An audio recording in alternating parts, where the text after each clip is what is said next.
ಇತ್ತೀಚಿನ ಸಂಚಿಕೆಗಳನ್ನು ಜಾಹೀರಾತಿನ ಕಿರಿಕಿರಿ ಇಲ್ಲದೆ ನೋಡಿ. ಈ ಅಲೆಮಾರಿಗೆ ನಿಮ್ಮ ವಿಷಯ ಮಾತ್ರ ಅಲ್ಲ, ಎಲ್ಲರ ವಿಷಯನೂ ಗೊತ್ತು.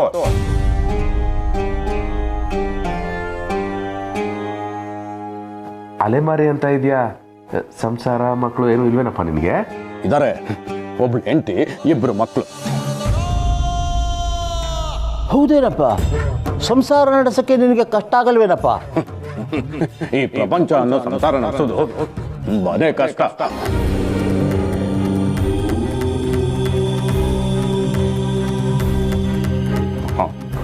ಗಿರಿ, ಅನ್ನ ಬಡಿಸು.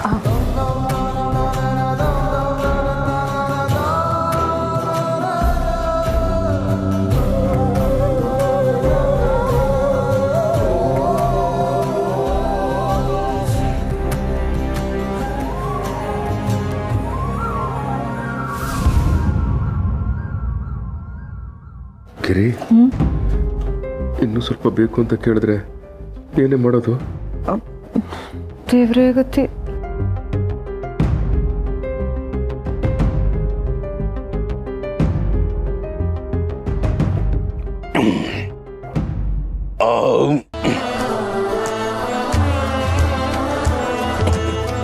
ಅನ್ನದಾತೋ ಸುಖಿ ಭವ. ಅಪ್ಪ, ಕೈ ತೊಳ್ಸಕ್ಕೆ ಕರ್ಕೊಂಡು ಹೋಗ್ತೀಯಾ? ಆಯ್ತಪ್ಪ.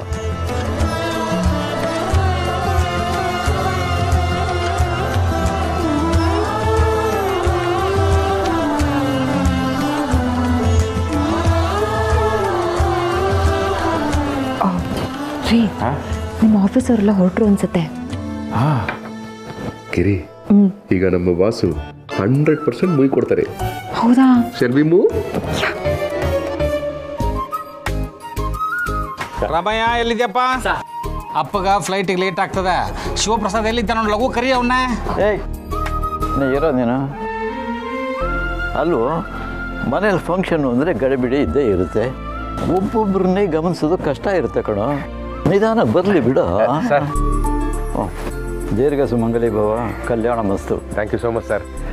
ಊಟ ಎಲ್ಲ ಹೇಗಿತ್ತೋ ಗೊತ್ತಾಗಲಿಲ್ಲ, ಕ್ಷಮಿಸಿ, ತಮ್ಮನ್ನೆಲ್ಲ ಸರಿಯಾಗಿ ಗಮನಿಸೋಕ್ಕಾಗಲಿಲ್ಲ. ಏನು ಪರವಾಗಿಲ್ಲಪ್ಪ, ಊಟ ಉಪಚಾರ ಎಲ್ಲ ಬಹಳ ಚೆನ್ನಾಗಿತ್ತು.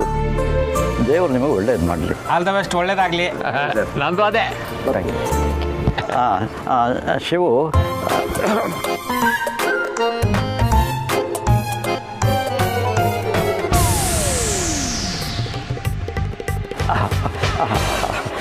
All the best. ಬರ್ತೀರಮ್ಮ?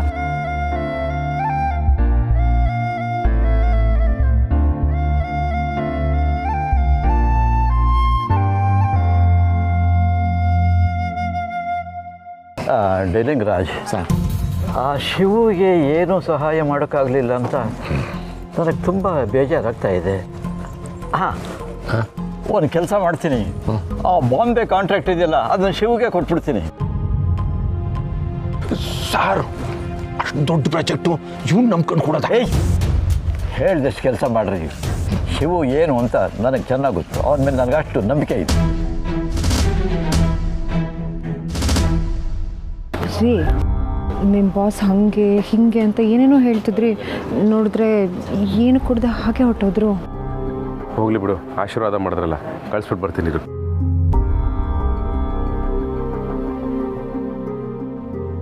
Thank you so much sir. ತಾವು ಬಂದಿದ್ದು ಭಾಳ ಸಂತೋಷ ಆಯಿತು. ಎಲ್ರಿಗೂ ತುಂಬ thanks. God bless my sir. Thank you sir. Thank you.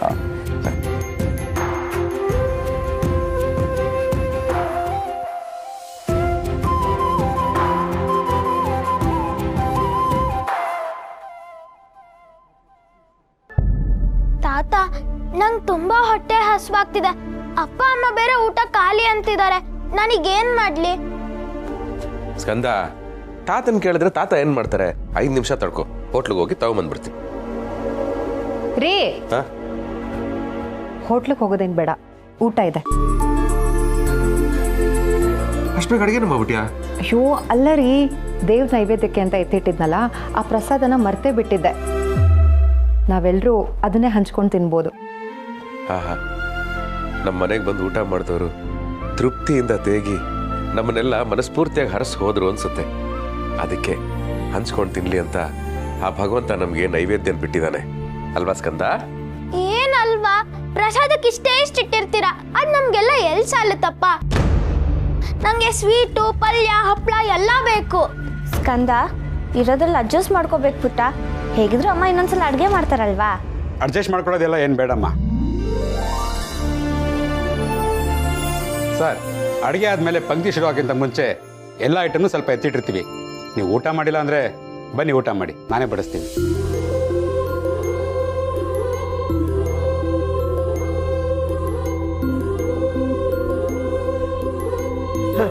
Shivu, ನೋಡಿದ್ಯಾ ಆ ಭಗವಂತ ನಮ್ಮ ಮನೆ ಗೃಹ ಪ್ರವೇಶದ ಊಟನ ನಮಗೆ ಇಟ್ಟಿದ್ದಾನೆ. ಎಲ್ಲ ದೇವ್ರದಿ. ಬಾಕಂದ ಬನ್ನಿ.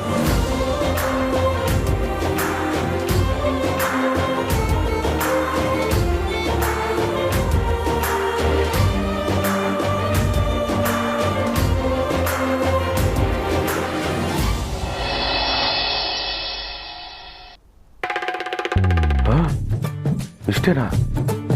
ಬೆಳಿಗ್ಗೆ ಅಷ್ಟೊಂದು ದುಡ್ಡಿತ್ತು. ಸಾಲ ದುಡ್ಡಾದರೂ ಕೈ ತುಂಬ ದುಡ್ಡಿದೆಯಲ್ಲ ಅಂತ ಖುಷಿಯಾಗಿದ್ದೆ. ಹೆಂಗೆ ಖರ್ಚಾಯಿತು, ಎಷ್ಟೆಷ್ಟು ಖರ್ಚಾಯಿತು ಅಂತ ಗೊತ್ತೇ ಆಗಲಿಲ್ಲ. ನಮಸ್ಕಾರ ಸರ್. ಓ ನಮಸ್ಕಾರ. ಏನರಪ್ಪ, ಕುಕ್ಕಿಂಗು ಟೆಂಟಿಗೆ ಒಟ್ಟೊಟ್ಟಿಗೆ ಬಂದುಬಿಟ್ಟಿದ್ದೀರಾ?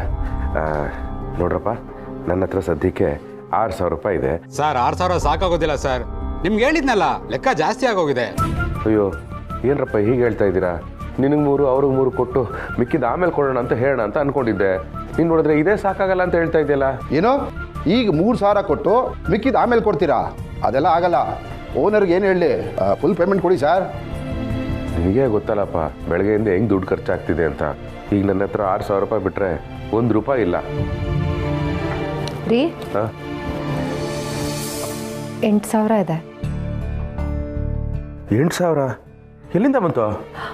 ಮುಯಿ ದುಡ್ಡನ್ನೆಲ್ಲ ಲೆಕ್ಕ ಹಾಕಿ ಯಾರ್ಯಾರು ಎಷ್ಟೆಷ್ಟು ಕೊಟ್ಟಿದ್ದಾರೆ ಅಂತ ಬರ್ದಿಡು ಅಂತ ಅಮ್ಮ ಹೇಳಿದ್ಲು. ಆಗ 8,350 ರೂಪಾಯಿ ಸಿಕ್ತು.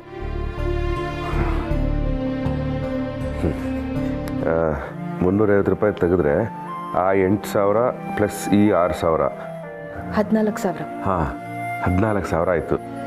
ಅದರಲ್ಲಿ ಸರ್, 14,000 ಡಿವೈಡ್ ಮಾಡಿದ್ರೆ ಬರೀ 7,000 ಬರುತ್ತೆ. ಅಲ್ಲಪ್ಪ, ಸದ್ಯಕ್ಕೆ ಇಷ್ಟು ಇಟ್ಕೊಳ್ಳಿ, ಮಿಕ್ಕಿದ ಆಮೇಲೆ ಕೊಡ್ತೀನಿ. ನನ್ನ ಮೇಲೆ ನಂಬಿಕೆ ಇಲ್ಲ ಅಂದರೆ ನನ್ನ ಮೊಬೈಲ್ ತೊಗೊಂಡೋಗ್ರಪ್ಪ, ಸರಿನಾ? ಏನು ಶಿವಣ್ಣ, ಏನು ಮಾತಾಡ್ತಿದ್ದೀರಾ ನೀವು? ನಾವೇನು ತೀರಾ ಕೆಟ್ಟವರಲ್ಲ. ನಮಗೂ ಕಷ್ಟ ಸುಖ ಏನು ಅಂತ ಅರ್ಥ ಆಗುತ್ತೆ. ಸರ್, ಶೋಕಿಗೋಸ್ಕರ ಕೆಲವರು ಫಂಕ್ಷನ್ ಮಾಡ್ತಾರೆ. ಅನ್ನ ವೇಸ್ಟ್ ಆದರೆ ಆಗಲಿ ಬಿಡ್ರಿ ಅಂತಾರೆ. ಆದರೆ ಒಂದೊಂದಾಗಲೂ ಅನ್ನ ವೇಸ್ಟ್ ಆದಾಗಲೂ ನಿಮ್ಮ ಕಣ್ಣಲ್ಲಿ ಒಂದೊಂದು ಹನಿ ನೀರು ಹೋಗ್ತಾ ಇತ್ತು. ನಿಮ್ಮ ಕಷ್ಟ ಏನು ಅಂತ ಆಗಲೇ ಗೊತ್ತಾಗಿದ್ದು ಸರ್. ನೀವು ಕೊಟ್ಟಾಗಿ ಇಸ್ಕೊತೀನಿ, ತೊಂದರೆ ಇಲ್ಲ ಸರ್. ಇವ್ರಿಗೆ ಕೊಡಿ ಸರ್. ಪರವಾಗಿಲ್ಲ ಸರ್, ನಾನು ಕಾಯ್ತೀನಿ. ಇವ್ರಿಗೆ ಕೊಡಿ. ನನ್ನ ಕಷ್ಟನ ಆ ಭಗವಂತ ಮಾತ್ರ ಅರ್ಥ ಮಾಡ್ಕೋತಾನೆ ಅಂತ ಅಂದ್ಕೊಂಡಿದ್ದೆ. ನೀವು ಅರ್ಥ ಮಾಡ್ಕೊಂಡ್ರಲ್ಲ, ಥ್ಯಾಂಕ್ಸ್. ಇರಿ, ಆ 8,000 ಕೊಡು. ನೋಡ್ರಪ್ಪ, ಇದರಲ್ಲಿ ಇಬ್ಬರು ಈಕ್ವಲ್ ಆಗಿ ಹಂಚ್ಕೊಂಬಿಡಿ. 14,000 ರೂಪಾಯಿ. ಸರಿ ಸರ್, ಬರ್ತೀವಿ. ಬನ್ನಿ. ರೀ, ಮುಯ್ ಕವರ್ ಓಪನ್ ಮಾಡಿದೆ. ಗಿಫ್ಟ್ ಬಾಕ್ಸ್ ಇನ್ನೂ ನೋಡಿಲ್ಲ. ಬಾಕ್ಸು ನೋಡಿಲ್ಲ? ಅದರಲ್ಲೂ ಏನಾದರೂ ಇರ್ಬೋದಲ್ವಾ? ಇರ್ಬೋದು. ಬನ್ನಿ ನೋಡೋಣ. ನಡಿ.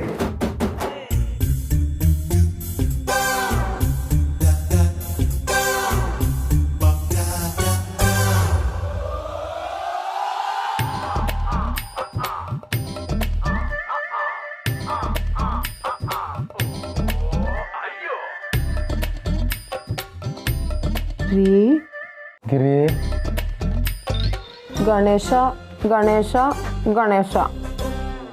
ರಾಧಾಕೃಷ್ಣ ರಾಧಾಕೃಷ್ಣ ರಾಧಾಕೃಷ್ಣ. ಗಡಿಯಾರ ಗಡಿಯಾರ ಗಡಿಯಾರ. ಅದಕ್ಕೆ ಹೇಳೋದು, ತಾನೊಂದು ಬಗೆದರೆ ದೈವ ಒಂದು ಬಗೆಯುತ್ತದೆ ಅಂತ. ಅಲ್ಲ ರೀ, ನಾವು ಏನೋ ಅನ್ಕೊಂಡು ಬಂದ್ವಿ. ಆದರೆ ಇಲ್ಲಿ ನೋಡಿದ್ರೆ ಬರೀ ಫ್ಯಾನ್ಸಿ ಸ್ಟೋರ್ ಐಟಮ್ಸೇ ಇದೆಯಲ್ರಿ. ಗಿರಿ, ಬಿ ಪಾಸಿಟಿವ್. ಗಣೇಶ ವಿಘ್ನ ನಿವಾರಕ. ಮುಂದೆ ನೀವು ಮಾಡೋ ಎಲ್ಲ ಕೆಲಸಗಳಲ್ಲೂ ವಿಘ್ನಗಳು ಬರೋದಿಲ್ಲ ಅಂತ ಸಿಂಬಾಲಿಕ ಹೇಳೋದಕ್ಕೆ ಸಾಕ್ಷಾತ್ ವಿನಾಯಕನೇ ಬಂದಿದ್ದಾನೆ. ಓ, ಮತ್ತೆ ಈ ರಾಧಾಕೃಷ್ಣ? ನಮ್ಮಿಬ್ಬರಿಗೂ ಮದುವೆಯಾಗಿ ಇಷ್ಟು ವರ್ಷ ಆದರೂ ಪ್ರೀತಿಯಿಂದ ಅನ್ಯೋನ್ಯವಾಗಿದ್ದೀವಲ್ಲ, ರಾಧಾಕೃಷ್ಣರ ಪ್ರೀತಿಯಷ್ಟೇ ಅಮರ ನಮ್ಮ ಪ್ರೀತಿ ಅಂತ ತೋರಿಸೋದಕ್ಕೆ ರಾಧಾಕೃಷ್ಣ ಫೋಟೋ ಆಗಿ ಬಂದಿದ್ದಾರೆ. ಮತ್ತೆ ಗಡಿಯಾರಗಳು ಟೈಮ್ ನೋಡಿಕೊಂಡು ಈ ಗಿಫ್ಟ್ಗಳನ್ನು ನಮಗೆ ಯಾರು ಕೊಟ್ಟಿದ್ದಾರೋ ಅವ್ರ ಮನೆ ಫಂಕ್ಷನ್ ಆದಾಗ ಕೆರೆಯ ನೀರನ್ನು ಕೆರೆಗೆ ಚೆಲ್ಲುವುದು. ಅಂದರೆ ಅವರು ಕೊಟ್ಟಿರೋ ಈ ಗಿಫ್ಟ್ಗಳನ್ನು ಹೊಸದಾಗಿ ರ್ಯಾಪ್ ಮಾಡಿ ಮತ್ತೆ ಅವ್ರಿಗೆ ರಿಟರ್ನ್ ಗಿಫ್ಟ್ ಮಾಡ್ಬಿಡೋದು ಅಲ್ವಾ? This is called great Indian middle class mentality. ಈಗ ನೀನು ಏನು ಮಾಡಬೇಕು? ಏನ್ ಮಾಡ್ಬೇಕು? ಚಪ್ಪಾಳೆ ಹೊಡಿಬೇಕು. ಚಪ್ಪಾಳೆ? ಅಯ್ಯ,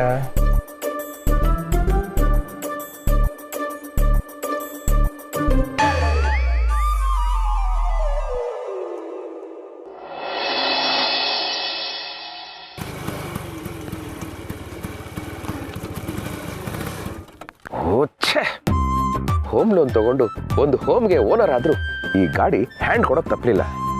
ಹೋಮ್ ಲೋನ್ ಮುಗಿದ ತಕ್ಷಣ ಹ್ಯಾಂಡ್ ಲೋನ್ ತಗೊಂಡು ಹೊಸ ಗಾಡಿ ಕೊಂಡ್ಕೊಂಡ್ಬಿಡ್ತೀನಿ. ಅಲ್ಲಿವರೆಗೂ ನನಗೆ ಹ್ಯಾಂಡ್ ಕೊಡಬೇಡ ಪ್ಲೀಸ್, ಸ್ಟಾರ್ಟ್ ಆಗು.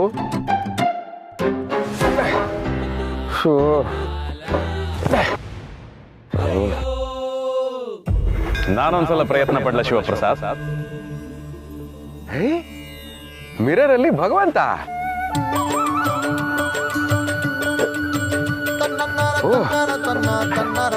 ಲೈವಲ್ಲೂ ಭಗವಂತ. ಟೂ ನಿನ್ ಜೊತೆ ಈಗ ನೆನ್ಪಾದ್ನ ನಾನು. ಅಲ್ಲ, ಫಂಕ್ಷನ್ಗೆ ಬರ್ತೀನಿ ಅಂತ ಮಾತು ಕೊಟ್ಟಿದ್ದೆ ತಾನೆ, ಕಡೆಗೂ ಕೊಟ್ಟು ಮಾತನ್ನ ಉಳಿಸ್ಕೊಳ್ಳೇ ಇಲ್ಲ ನೀನು. ಕೊಟ್ಟು ಮಾತನ್ನ ಉಳಿಸ್ಕೊಳ್ಳೋದು ನನ್ನ ಧರ್ಮ ಶಿವಪ್ರಸಾದ್. ನಾನು ಧರ್ಮ ಪಾಲಕ. ನಾನು ಮನೆಗೆ ಬಂದಿದ್ದೆ. ಸುಳ್ಳು ಹೇಳ್ಬೇಡ. ನೀನ್ ಬರ್ತೀಯಾ ಅಂತ ಎಷ್ಟು ಕಾದೆ ಗೊತ್ತಾ? ನಾನು ಬಾಗಿಲ ಹತ್ರ ಬಂದು ನೋಡ್ತಾನೆ ಇದ್ದೀನಿ, ಪತ್ತೇನೇ ಇಲ್ಲ. ಈಗ ನೋಡಿದ್ರೆ ಬಂದಿದ್ದೆ ಅಂತ ಹೇಳ್ತಾ ಇದೀಯಾ? ನಾನು ಬಂದಿದ್ದೆ ಶಿವಪ್ರಸಾದ್. ಊಟನೂ ಮಾಡಿದೆ. ಅಡುಗೆ ತುಂಬಾ ರುಚಿಯಾಗಿತ್ತು. ಪಾಯಸ ಅಂತೂ ಆಹಾ, ನೆನ್ಸ್ಕೊಂಡ್ರೆ ಈಗಲೂ ಬಾಯಲ್ಲಿ ನೀರು ಬರುತ್ತೆ. ಬರೀ ಪಾಯಸ ಮಾತ್ರ ಅಲ್ಲ, ಹಪ್ಪಳ, ಉಪ್ಪಿನಕಾಯಿ, ಕೋಸಂಬರಿ, ಪೂರಿ, ಹೋಳಿಗೆ, ಜಿಲೇಬಿ. ಆಹಾ, ಅದ್ಭುತವಾಗಿತ್ತು. ಅಮೃತಕ್ಕಿಂತ ಅದ್ಭುತವಾಗಿತ್ತು ಗೊತ್ತಾ? ಎಲ್ಲ ಐಟಮ್ಸು ಕರೆಕ್ಟಾಗಿ ಹೇಳ್ತಾ ಇದೆಯಾ? ಏನೋ ನೀನೇ ಬಂದು ಊಟ ಮಾಡ್ದವನ್ ಹಾಗೆ. ಆದ್ರೆ ನಂಗೆ ಅರ್ಥ ಆಗ್ತಾ ಇಲ್ಲ. ನಾನು ಸುಳ್ಳು ಹೇಳಲ್ಲ ಅನ್ನೋ ನಂಬಿಕೆ ನಿನ್ಗಿದೆಯಲ್ಲ ಶಿವಪ್ರಸಾದ್? ಗೊತ್ತು. ಆದ್ರೂ ನೀನ್ ಯಾವಾಗ ಬಂದೆ, ಹೇಗ್ ಬಂದೆ, ಯಾವ ಪಂಕ್ತಿಲಿ ಕುತ್ಕೊಂಡು ಊಟ ಮಾಡಿದೆ? ಯಾಕಂದ್ರೆ ಎಲ್ಲಾ ಪಂಕ್ತಿಗೂ ಹೋಗಿ ನಿಧಾನವಾಗಿ ಊಟ ಮಾಡಿ ಅಂತ ನಾನೇ ಹೇಳಿದ್ದೀನಿ. ನೀನ್ ಅಲ್ಲೆಲ್ಲೂ ಕಾಣ್ಲೇ ಇಲ್ವಲ್ಲ? ಇದ್ದಿದ್ದು ಒಬ್ರಿಗಾಗೋಷ್ಟು ಊಟ. ಮನೆಯವರೆಲ್ಲರೂ ಬಂದವ್ರಿಗೆ ಹೊಟ್ಟೆ ತುಂಬಿಸ್ಬೇಕು ಅಂತ ನೀವೆಲ್ಲರೂ ಹಸುವಲ್ಲಿದ್ರು ಹಸು ಅಂತ ಬಂದವನ್ನ ಕರ್ದು ಕೂರಿಸಿ ಊಟ ಹಾಕಿದ್ರಲ್ಲ, ಮರ್ತೋಯ್ತಾ ಶಿವಪ್ರಸಾದ್?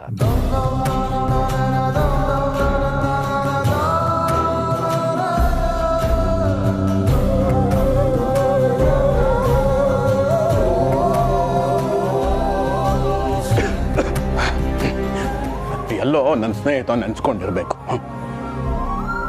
ಅನ್ನದಾತೋ ಸುಖೀ ಭವ. ಅಂದ್ರೆ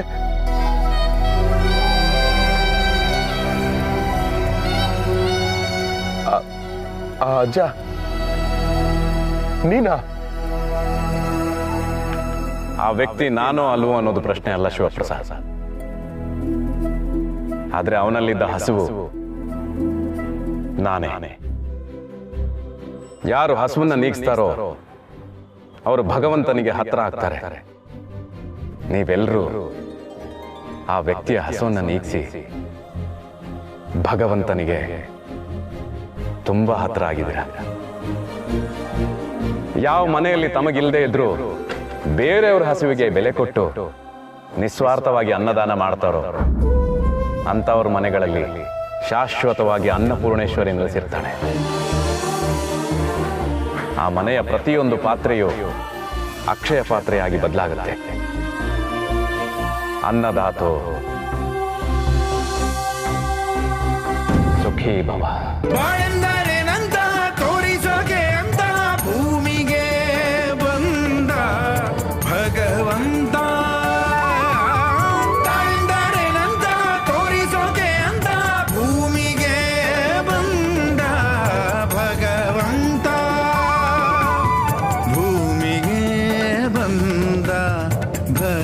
ಭಗವಂತ ಭೂಮಿಗೆ ಬಂದ ಭಗವಂತ ಭೂಮಿಗೆ ಬಂದ ಭಗವಂತ ಭಗವಂತ ಇಂದು ಗೆನಗೆ ಗೋವಿಂದ ನಿನ್ನಯ ಪಾದ ರವಿಂದವ ತೋರೋ. ಇನ್ನ ಹೊರಡ್ತೇವೆ. ಹೊರಡ್ರ ಇದೇನು ಬಿಗ್ರೆ, ರಾತ್ರಿ ಅಲ್ಲ, ಇನ್ನೊಂದೆರಡು ದಿವಸ ಇಲ್ಲಿ ಇದ್ದು ಹೋಗಿ ಅಂತ ಹೇಳಿದ್ದೀನಿ. ಬೆಳಕಾದ ಕೂಡಲೇ ಪೈ ಅಂತ ಹೊರಟುಬಿಟ್ಟಿದ್ರಲ್ಲ ನೀವು. ನಿಮ್ಗೆ ಗೊತ್ತಿತ್ತಲ್ದೆ ಊರ್ ಬದಿ ಹಂಗೆ ದನಕರುಗಳನ್ನ ಬದಿ ಮನೆ ಹಟ್ಟಿಂಗ್ ಬಿಟ್ಟು ಬಂದಿದೆ. ಅವ್ರು ಎಷ್ಟು ದಿನ ಅಂತ ಹುಲ್ಲು ಹಾಕ್ತಿರಿ ಹೇಳಿ? ಒಂದು ಕೆಲಸ ಮಾಡ್ಬೇಕಾಗಿತ್ತು ನೀವು, ಲಾರಿ ತುಂಬ ಹಸುಗಳನ್ನ ತುಂಬಿಸ್ಕೊಂಡ್ಬಿಟ್ಟಿದ್ರೆ ಇಲ್ಲಿ ಗೃಹ ಪ್ರವೇಶದಲ್ಲಿ ಪೂಜೆ ಮಾಡಿಸ್ಬೋದಾಗಿತ್ತು. ಮಾವ ಹಾಗೇನಾದ್ರೂ ಮಾಡೋ ಹಾಗಿದ್ರೆ ಅಪ್ಪ ಅಮ್ಮನ ಇನ್ನೂ ಒಂದ್ ಸ್ವಲ್ಪ ದಿನ ನಮ್ಮ ಸ್ವಂತ ಮನೇಲಿ ಉಳಿಸ್ಕೋಬೋದಾಗಿತ್ತು. ಈಗಲೂ ಏನಿಲ್ಲ, ನೀವಿಬ್ರು ಉಳಿಬೋದಪ್ಪ. ಮಗಳೇ, ನಾವು ಬಂದು ಎಷ್ಟು ದಿನ ಆಯ್ತು, ಇನ್ನೂ ಹೆಚ್ಚು ದಿನ ಇಲ್ಲೇ ಇದ್ವಿ ಅಂದ್ರೆ ಊರ್ ಕಡೆ ಆಡ್ಕೊಂಬ್ರು ಅಳಿಯ ಮಗಳ ಮನೇಲಿ ಎಷ್ಟು ದಿನ ಇರ್ತಿರು ಅಂತ.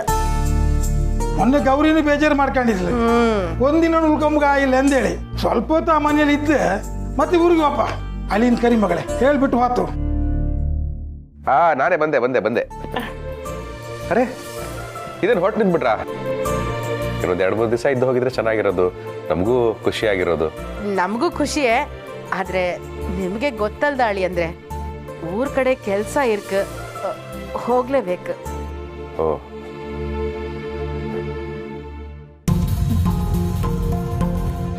ಎಂತ ಮಗಳೇ, ಏನಾಯ್ತ್ರಿ? ಒಂದು 500 ರೂಪಾಯಿ ಇದೆಯಾ? 500 ರೂಪಾಯ? ಯಾಕೆ? ತುಂಬ ವರ್ಷ ಆದಮೇಲೆ ಅತ್ತೆ ಮಾವ ಬಂದಿದ್ದಾರೆ. ಈ 2 ದಿವಸದಲ್ಲಿ ಅವ್ರನ್ನ ಸರಿಯಾಗಿ ಗಮನಿಸ್ಕೊಳ್ಳೋಕ್ಕೂ ಆಗಲಿಲ್ಲ. ಕಡೆ ಪಕ್ಷ ಹೋಗ್ಬೇಕಾದ್ರೆ ಅರ್ಶಿನ ಕುಂಕುಮಕ್ಕೂ ಒಂದು 500 ರೂಪಾಯಿ ಇಡಲಿಲ್ಲ ಅಂದರೆ ಚೆನ್ನಾಗಿರಲ್ಲ ಅನ್ನಿಸ್ತು, ಅದಕ್ಕೆ. ಶೋ, ನನ್ನ ಬುದ್ಧಿಗಿಷ್ಟು ಇದು ನಂಗೆ ಉಳಿಲೇ ಇಲ್ಲ. ಇರಿ, ಡಬ್ಬದಲ್ಲಿದೆ ನೋಡ್ತೀನಿ.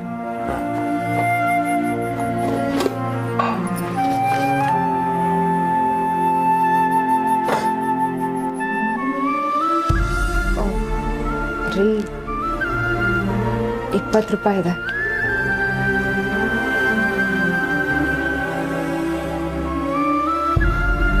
ನನ್ನ ಹತ್ರ 100 ರೂಪಾಯಿ ಅಷ್ಟೇ ಇರೋದು. ಪೆಟ್ರೋಲ್ ಹಾಕ್ಸೋಣ ಅಂತ ಇಟ್ಕೊಂಡಿದ್ದೆ.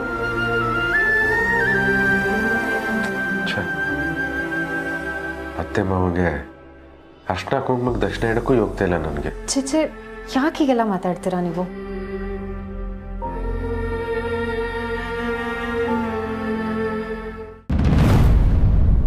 ಬೀಗ್ರೆ, 1 ನಿಮಿಷ ಬಂದೆ.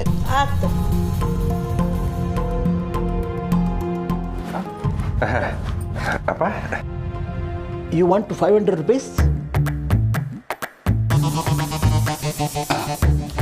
ತಮ್ಮ, ಇದನ್ನ ಅರಿಶಿನ ಕುಂಕುಮದ ಜೊತೆ ಇಟ್ಕೊಡಮ್ಮ. ಏನಪ್ಪ? Thank you. ಇದಿಟ್ಕೋ, ಮಿಕ್ಕಿದ ಚಿಲ್ಲರೆ ಆಮೇಲೆ ಕೊಡ್ತೀನಿ. ಆಮೇಲೆ ಕೊಡ್ತೀಯಾ? ಬಡವ ರಾಸ್ಕಲ್, ನನ್ನೇನು ಬಡವ ಅಂತ ತಿಳ್ಕೊಂಬಿಟ್ಟೇನೋ? ನಾನು ನಿಮ್ಮಪ್ಪ.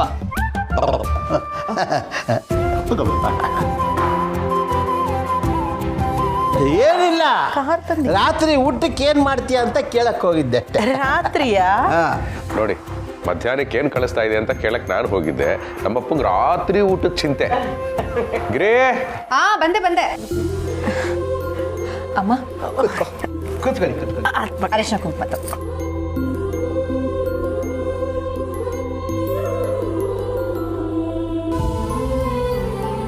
ಗಿರಿಜಾ, ಇದೆಂತಕ್ಕೆ ಮಾರಾಯ್ತಿ?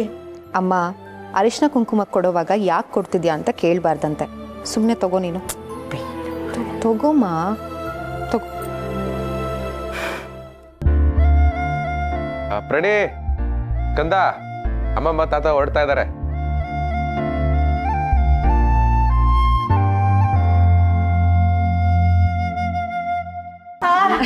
ಸ್ಕಂದ, ಪ್ರಣೀತಾ, ಅಯ್ಯೋ ನನ್ನ ಮುದ್ದುಗಳು. ಬಾಯ್ ಅಮ್ಮಮ್ಮ. ಮಗಳೇ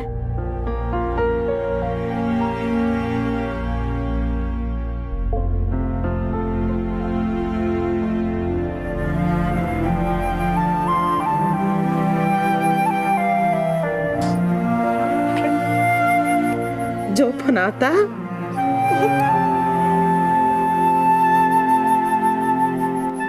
ಅಳೆ ಅಂದ್ರೆ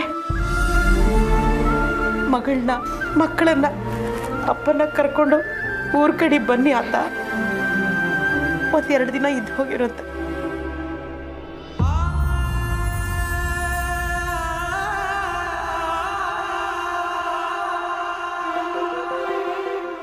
ಬನ್ನಿ ನಾನು ಬಿಟ್ಟು ಬರ್ತೀನಿ.